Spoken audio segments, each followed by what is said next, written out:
और वहाँ के पंकज के पिताजी बानी हमरा संगे और चाचा से हम सॉरी बोलतानी, गलती के माफ़ी मांगतानी कि हमसे गलती भइल रहे।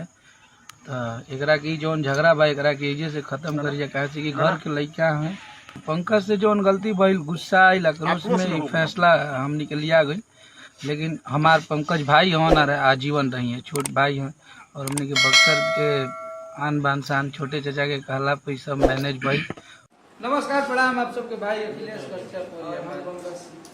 बात ये रहे भाई जवन भाई अंधविश्वास वगैरह और बात इतना फैल गई कि अब भाइयों के दोष ना रहे कि कोई हमारा कि इहे धमकी देश भाई ऐसा कि कोई फाइनो देता केहू अपनो आदमी देता भाइयों के यहाँ हमारे के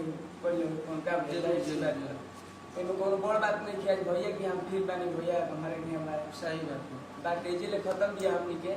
और एमे केहू के मजा लेने की जरूरत नहीं है कि जान मार दे, चाहे जान उनका जान के खतरा बे में हम लोग भाई। नॉर्मल बात भी है कि हमारो के यहाँ जितना गई हुई धमकी आई बटे तार बर्बाद कर दिन भइयो के यहाँ तो मान लो वही टाइप की का बिल्कुल। और ये घर का लड़का है हम लोग का, हमनी संगे सब कोई बाप चुनू भैया बानी और पंकज के मामा जी अमित भैया, विवेक भैया, सब कोई बानी जा हमनी को बैठल बनी जा और हमनी के एगो परिवार हो और हमनी के एक बानी जा और आजीवन एक रह जाए। और एगो परिवार में बहुत परिवार हो जाला तो मैं खटपट होला।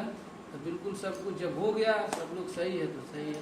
और ये भाई है, इसको आप लोग सपोर्ट करिए।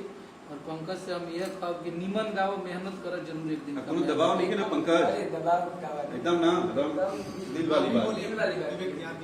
बस यही है कि कोई दबाव नहीं। हाँ बोली पंकज जौन बा सब क्लियर बा भैया हमारे बाकी बात ये बढ़ गई रहे भैया कि समझला ना भैया कि हम पहले ना हो गइल ना एकदम क्लियर हो भैया। लोगो समझो कि केहू के धमकी ना देवे जाओ बात एकरा में दूसरा के मजा लेला के जरूरत नहीं है। एकरा में ऐसा समस्या पैदा हो रही है कि दो परिवार अलग होत रहला छोटी छोटी बात के। पंकज के हम इस सोच के कबो लड़ाई झगड़ा ना के रहे कि पंकज एक सुपरस्टार गायक है, चाहे बहुत बड़ा, हम इनका आजीवन छोट भाई मान ले रही, छोट भाई समझ के इनका हम ले रही। और जो लाइव में इनका पे हमला भइल चाहे थप्पड़ के मतलब ओकरा खातिर फिर से सॉरी बोला था कि बिल्कुल ना हो के चाहिए।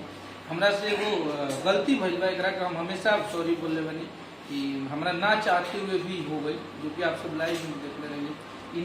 अभी सब बंद उन करके चुपचाप से लोग गाना बजाना चालू कीजिए, गाना वाना गाई जाओ। पंकज जो नया गाना होता साफ सुथरा बढ़िया वाला गाना है पंकज, सुपर हिट। इतना जितना विवाद में पंकज का वीडियो चला है, अगर उतना विवाद में अगर मिलियन व्यूज ना आए गाना में तो पंकज कुछ बद कर ले। बोलो सपोर्ट आप लोग इस विवाद के लिए पंकज का गाना जितने यूट्यूबर लोग हैं, जितने लोग चढ़ाए हैं इस भाई के गाने का प्रमोशन करेंगे, उस दिन मुझे आप लोगों की मोहब्बत दिखेगा। इस भाई को आप लोगों ने इतना सपोर्ट किया है। हर हर महादेव, जय हर हर महादेव। तो इंडस्ट्री में भी हम ये बोलना चाहेंगे, प्लीज इस विवाद को कुछ विवाद बनाइए मत, ये खत्म हो चुका है। हम लोग बहुत अच्छे से पंकज से भी माफी मांग चुके हैं, पंकज भी हम लोग से माफी मांग चुका है, खेसारी भैया भी बोल चुके हैं कि हाँ चलो जो हो गया गलती बाबू माफ करो। अब भैया को आप लोग समझिए कि हेल्प कीजिए, भाई को हेल्प कीजिए, भोजपुरी समाज को हेल्प कीजिए, सबको। और विवाद नहीं किया